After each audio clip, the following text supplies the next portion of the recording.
खाकी the Bihar chapter episode 7। Ravinder मुखिया SP Amit Lodha को चंदन महतो और मीता देवी के संबंध का खुलासा करने के लिए बोलता है, पर अमित लोढ़ा यह कहते हुए मना कर देते हैं कि इससे मालूम चल जाएगा कि हमें चंदन महतो के नंबर का पता लग चुका है। बीएसएनएल अधिकारी सौम्या अमित को बताती है कि चंदन का एक और नंबर है जिसका टावर साहिबगंज और फरक्का यानी बिहार और पश्चिम बंगाल का बॉर्डर शो करता है। तब अमित और उसकी टीम साहिबगंज के लिए निकल जाती है। वह वहां पहुंचते हैं जहां बीएसएनएल का टावर साहिबगंज और एयरटेल का टावर फरक्का शो करता है। 2-3 दिनों तक हर उस जगह को मार्किंग किया जाता है जहां दो टावर्स शो कर रहे थे। यहां अमित अपनी टीम में 2 शहीद कांस्टेबल्स के बेटों को भी शामिल करता है जिनकी मौत जेल से भागते समय चंदन के हाथों हुई थी। चंदन मीता देवी को कॉल करता है और अमित कॉल को सुनते हैं। चंदन मीता देवी को कहता है कि वह 15 अगस्त तक फोन बंद रखेगा। इतना सुनते ही अमित लोढ़ा के कान खड़े हो जाते हैं और वो कोई नई जुगत लगाने की सोचने लगते हैं। इस बार अमित लोढ़ा खुद एक पुलिसकर्मी रामवृक्ष बनकर चंदन महतो को कॉल करता है। यह कहता है कि वह उसी के समाज का है और उसको भीतर की सारी जानकारियां देना चाहता है। पहले तो चंदन उसे नजरअंदाज करता है, पर अमित चंदन को कुछ ऐसी बातें बताते हैं जिससे कि चंदन और जानकारियां लेने के लिए उत्सुक हो जाता है। तब अमित फोन काट देते हैं और बाद में कॉल करने के लिए बोलते हैं। फिर अमित अपनी टीम के सभी लोगों के फोन पर चंदन के नंबर का पैरेलल लिसनिंग फैसिलिटी एक्टिवेट करवा देते हैं। इधर टीम का एक पुलिसकर्मी वीरेंद्र डॉक्टर को अपनी कस्टडी में ले लेता है। तय समय पर अमित लोढ़ा के फोन पर चंदन का कॉल आता है। अब पूरी टीम काम पर लग जाती है। अमित चंदन को अपनी बातों में उलझाए रखता है और उनकी टीम चंदन को ढूंढने में लग जाती है। आखिरकार अमित चंदन को खुले में बाहर निकालने में कामयाब हो ही जाते हैं। काफी भागदौड़ के बाद अमित चंदन को दबोच लेते हैं। चंदन पुलिस की गिरफ्त में है, पर यह खबर मीडिया में पहुंचते देर नहीं लगती। अमित को इस बात का अंदेशा है कि चंदन के आदमी रास्ते में ही उनकी गाड़ी पर हमला न कर दें, इसके लिए वह गाड़ी चेंज करने का प्लान बनाते हैं।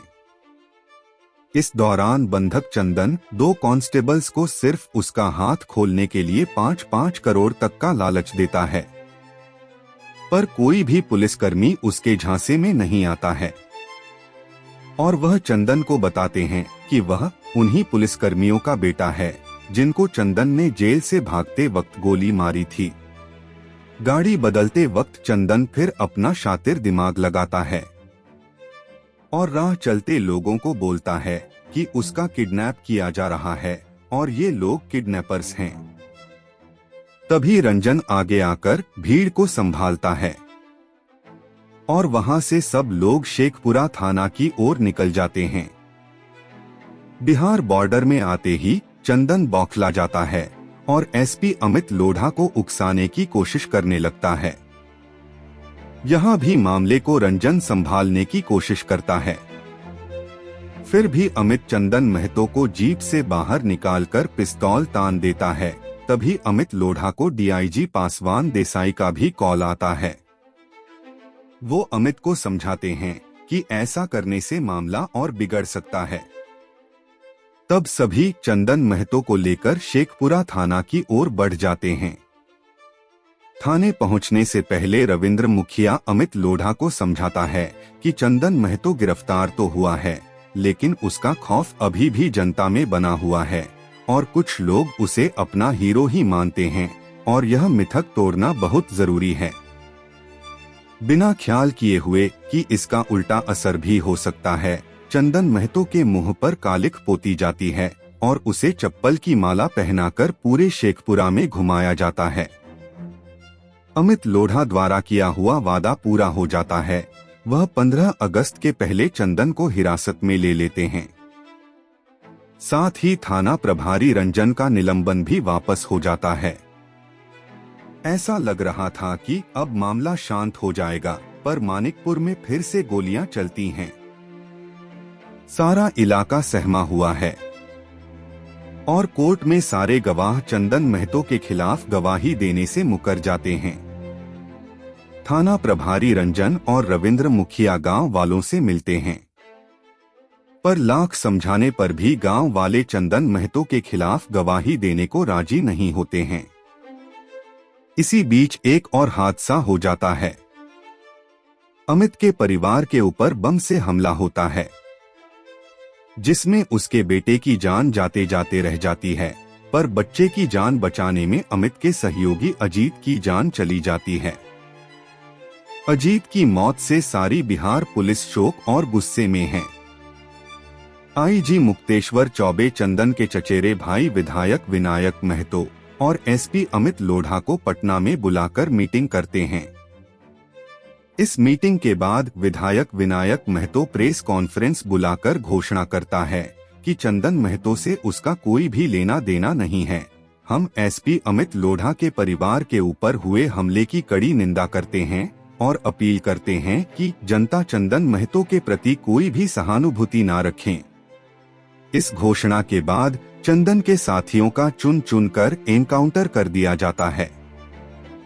फिर अमित लोढ़ा च्यवनप्राश के पास जाते हैं और बताते हैं कि किस तरह से चंदन महतो ने सारे नियम और मर्यादाएं तोड़ दी। चंदन और मीता के बीच जितनी भी प्रेम भरी बातें थीं, सब सार्वजनिक होने वाली थीं, पर मैंने उन्हें रोका था। सोचो कि इतना कुछ होने के बाद तुम्हारे बेटे और परिवार का क्या भविष्य रहेगा। इस बातचीत के बाद च्यवनप्राश कोर्ट में सब कुछ सच सच कबूलने पर राजी हो जाता है। कोर्ट में पेशी से पहले चंदन महतो और च्यवनप्राश आपस में मिलते हैं।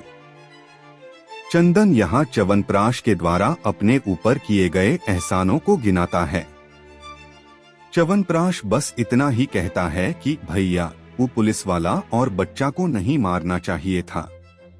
कटघरे में चंदन और च्यवनप्राश दोनों आमने सामने होते हैं तो चंदन अचंभित हो जाता है। वकील कोर्ट में च्यवनप्राश का कबूलनामा सुनाता है और च्यवनप्राश जज के सामने इस कबूलनामे पर अपनी सहमति जताता है। पर चंदन को तोड़ना इतना आसान नहीं था। चंदन को मौत की सजा तो हुई, पर जब तक चंदन इसे खुद कबूल नहीं लेता, उसे फांसी नहीं हो सकती। च्यवनप्राश अमित लोढ़ा को यह भी बताता है कि चंदन की एक बेटी भी है, जिसे उसकी पत्नी ही संभालती है। इस बात की गंभीरता को देखते हुए अमित मीता देवी से मिलने देवघर जाते हैं। फिर एसपी अमित चंदन से जेल में मुलाकात करते हैं। चंदन को अभी भी लगता है कि वो जेल से निकलने में कामयाब हो जाएगा। तब अमित अपने कॉलेज के दिनों की एक कहानी सुनाते हैं। उसके बाद उसे उसकी बेटी सुरभि का फोटो दिखाकर उसके बारे में बात करते हैं। इस बार चंदन की कमजोर नब्ज पर चोट पड़ती है और उसका सारा कॉन्फिडेंस डगमगा जाता है। फिर चंदन अपने साथ हुई सारी घटनाओं को अमित से साझा करता है। चंदन के अंतिम वक्तव्य कुछ तरह थे। स्वीकार तो किए थे जात के नाम पर मिली कालीख को, निकम्मा होने की वजह से छोड़ गई वीवी को, अवनी बाबू के लठैतों की लाठी को, अभ्युदय सिंह के अपने ऊपर हाथ को। चलिए ये भी स्वीकार लेते हैं। और फिर थोड़ी देर शांत बैठने के बाद चंदन महतो भारी मन से उठकर चला जाता है। चंदन के द्वारा कहे गए ये वक्तव्य उसके द्वारा किए गए गुनाहों पर पर्दा तो नहीं डाल सकते, पर अपराध और अपराधी के पीछे छिपे कारणों को जरूर इंगित करती है। और किसी के जीवन की मुश्किलें उसके द्वारा किए गए अपराधों को कभी भी जायज नहीं ठहरा सकती। यहाँ तक सुनने के लिए धन्यवाद। हम इसी तरह आपके लिए रोचक फिल्मों और वेब सीरीज की कहानियों के विवरण और विश्लेषण लाते रहेंगे।